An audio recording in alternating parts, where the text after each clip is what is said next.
Selamat pagi, sahabat-sahabat Teologi Angkatan 2000 yang sudah hadir pada pagi hari ini. Menikmati berkat Tuhan melalui kebersamaan kita di Zoom ini. Walaupun tantangannya seksi kerohanian dan humas harus selalu sibuk menghubungi teman-teman kita ya.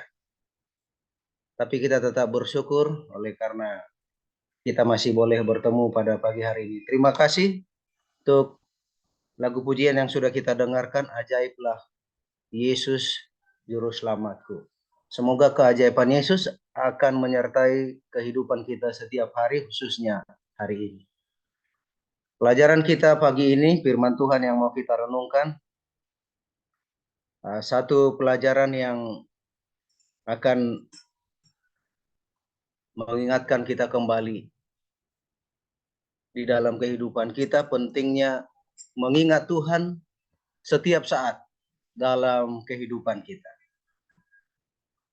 Saudara pernah dengar kata amnesia? Sudah pasti ya. Amnesia ini adalah sebuah atau satu penyakit.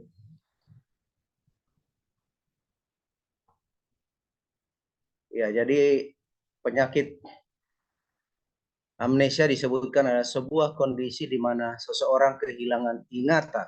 Jadi kehilangan ingatan dan melupakan nama, informasi ataupun peristiwa yang penting di masa lalunya. Itulah amnesia ya. Melupakan atau kehilangan ingatan ya. Nah, ini terjadi oleh karena adanya kerusakan otak atau bisa karena terjadinya peristiwa yang traumatis ya, yang membuat seseorang sangat trauma. Walaupun ini langka dan secara medis ini jarang sebenarnya ditemui, tapi terjadi. Ya.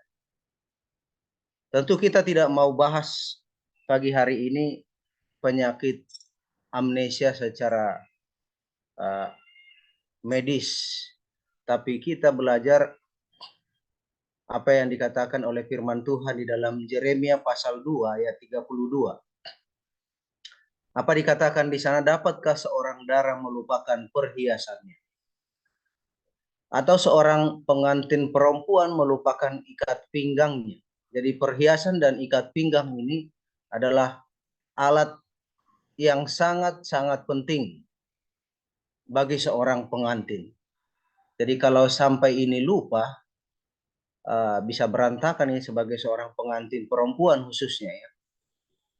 Lalu dilanjutkan, tetapi kalimat yang di atas sebenarnya sebuah gambaran tentang situasi manusia secara umum.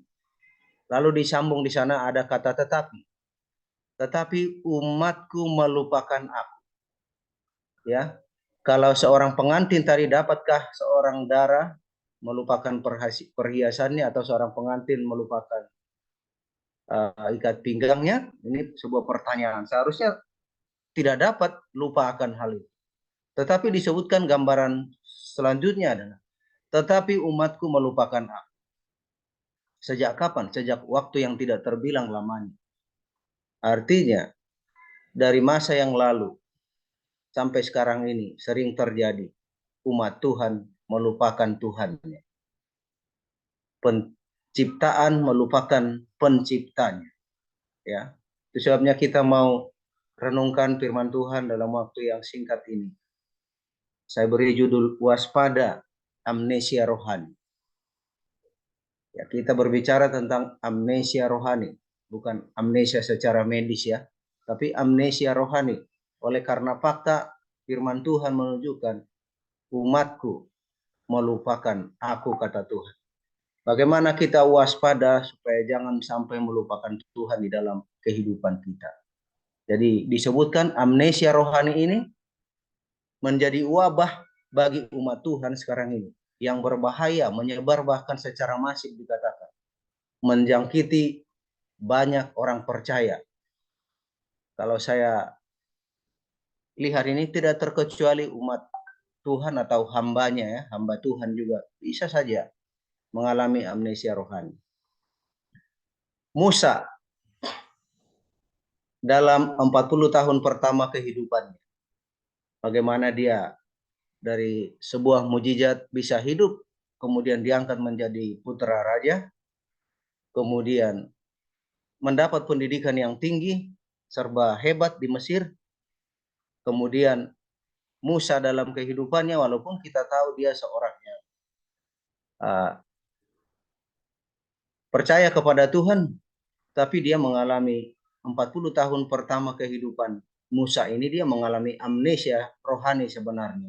Itu sebabnya secara keseluruhan kehidupan Musa dalam 40 tahun pertama, kesimpulannya dia mengatakan, I am everything. Ya, saya adalah segalanya. Tapi kemudian dalam 40 tahun kehidupan Musa, ketika dia berada di padang belantara, ternyata semua pendidikan, pengetahuan, ilmu yang dia dapatkan tidak ada apa-apanya dibanding dengan ilmu yang sedang dia pelajari di padang belantara, yaitu ilmu kerendahan hati. Maka Musa menyimpulkan, I am nothing.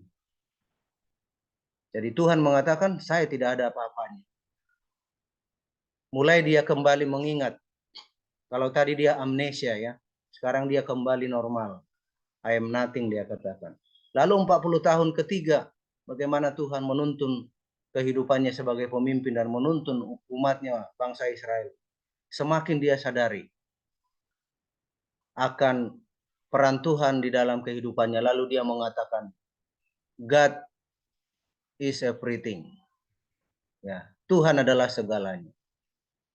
Jadi peristiwa kehidupan Musa ini mengingatkan kita betapa kita perlu waspada terhadap amnesia rohani.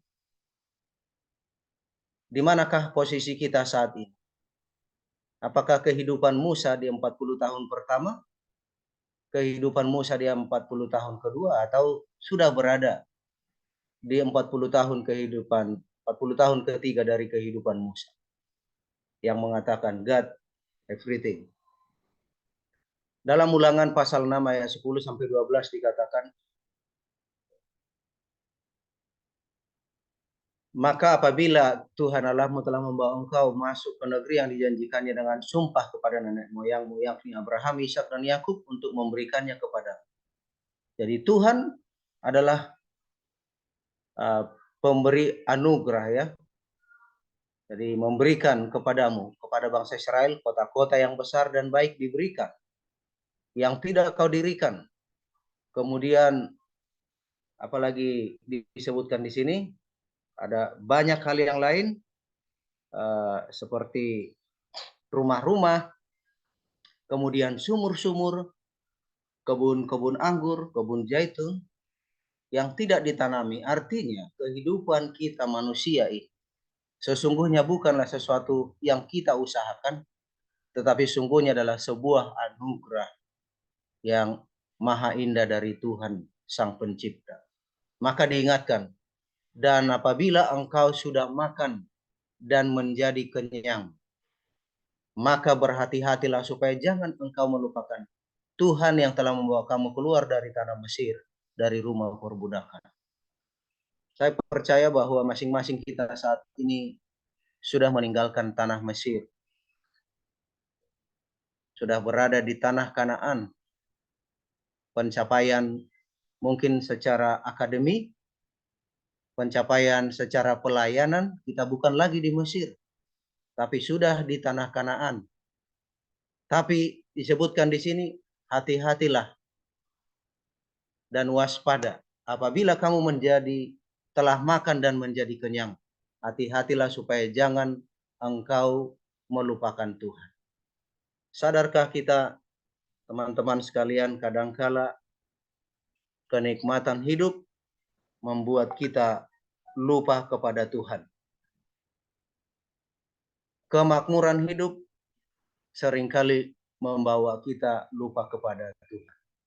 Itu sebabnya dalam Membina Pendidikan Sejati halaman 44, melalui hambanya Nyonya White dikatakan, menulis sebuah kalimat yang penting, tetapi di tengah-tengah kemakmuran bahaya mengintai. Ya. Ada kecenderungan bahwa di saat kemakmuran itulah kita cenderung bisa melupakan Tuhan. Terjadi amnesia rohani. Kita tidak sadari lagi siapa kita ini ya. Ya, siapa aku ini? Kita lupa. Bagaimana sejarah hidup kita? Kita lupa bagaimana kita berjuang. Tapi ketika sampai di puncak, kita mengalami penyakit amnesia rohani. Bagaimana asal-usul kita? Ini satu hal yang perlu kita ingat kembali supaya penyakit amnesia rohani ini boleh terhindar dari masing-masing kita. Jadi seringkali sadar atau tidak sadar kita juga mengalami amnesia rohani dengan cara melupakan Tuhan dan peringatannya serta perintah dan ketetapannya. Inilah caranya kita seringkali mengalami penyakit amnesia. Pertanyaannya adalah apakah benar kita melupakan Tuhan? Apalagi kita sebagai hamba-hambanya yang kerap kali banyak waktu kita gunakan bersama Tuhan. Apakah ada kemungkinan kita bisa melupakan Tuhan? Ya, melupakan Tuhan artinya di sini. Poin yang pertama adalah lalai melakukan bagian kita sebagai umat Tuhan. Ya, menurut secara waktu, menurut ya kita berbicara talenta ya, bagaimana kita menggunakan waktu dan lain sebagainya.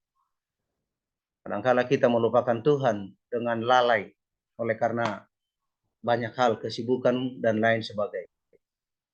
Yang kedua, bagaimana kita bisa melupakan Tuhan dalam pikiran, karakter, dan kepribadian halaman 236 dikatakan. Dari terang yang diberikan Allah kepada saya mengetahui bahwa setengah pun dari pikiran kita tidak gunakan dengan sungguh-sungguh sebagaimana mestinya dalam usaha untuk mempersiapkan diri kita kepada kegunaan yang lebih besar.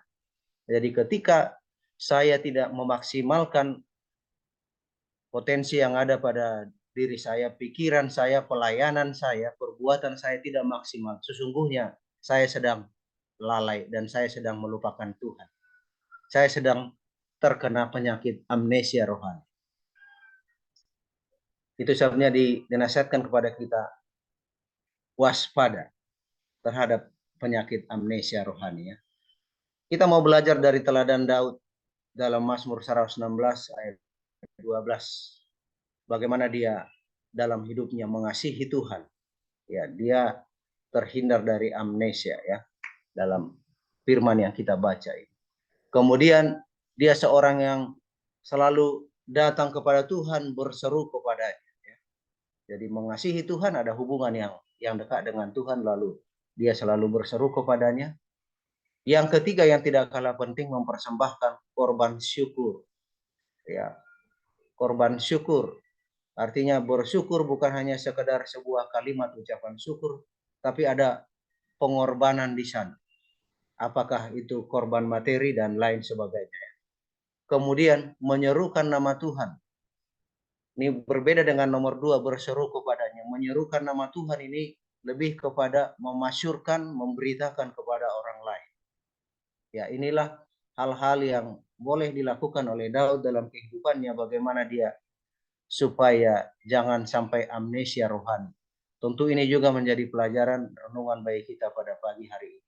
Agar kita jangan sampai terkena penyakit amnesia rohani. Mari kita mengasihi Tuhan. Mari kita berseru kepadanya. Mempersembahkan korban syukur. Dan tentu menyerukan namanya kepada banyak orang. Lagi kita sebagai hamba-hamba Tuhan.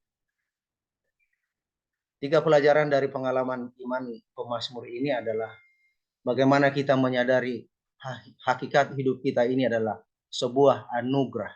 Tidak ada sesuatu hal yang layak kita banggakan. Karena semuanya adalah anugerah atau pemberian Tuhan. Kedua adalah mari kita menyadari bahwa hidup kita ini berharga di matanya. Jangan pernah kita ini merasa rendah diri, merasa tidak ada apa-apanya, merasa kita ini bukanlah siapa-siapa. Karena sesungguhnya kita ini berharga di mata Tuhan. Siapapun kita, bagaimanapun kondisi dan posisi kita, kita berharga di mata Tuhan. Maka kebaikan Tuhan itu, mari kita respon dengan sikap mengabdi kepadanya. Mengabdi, menjadi seorang abdi, menjadi seorang hamba yang mengasihi Tuhan kita selama-lamanya. Sehingga kita terhindar dari penyakit amnesia rohani.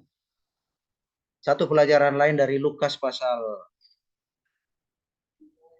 1 ayat 41 dan 44. Peristiwa ketika Elizabeth mengunjungi Maria. Ya.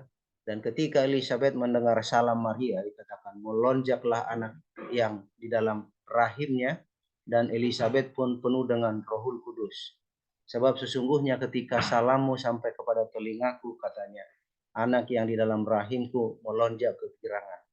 Apa poin yang mau kita lihat di sini adalah bagaimana kita memiliki satu sikap yang sensitif, ya, sikap yang peka terhadap sebuah hubungan yang dekat dengan Tuhan.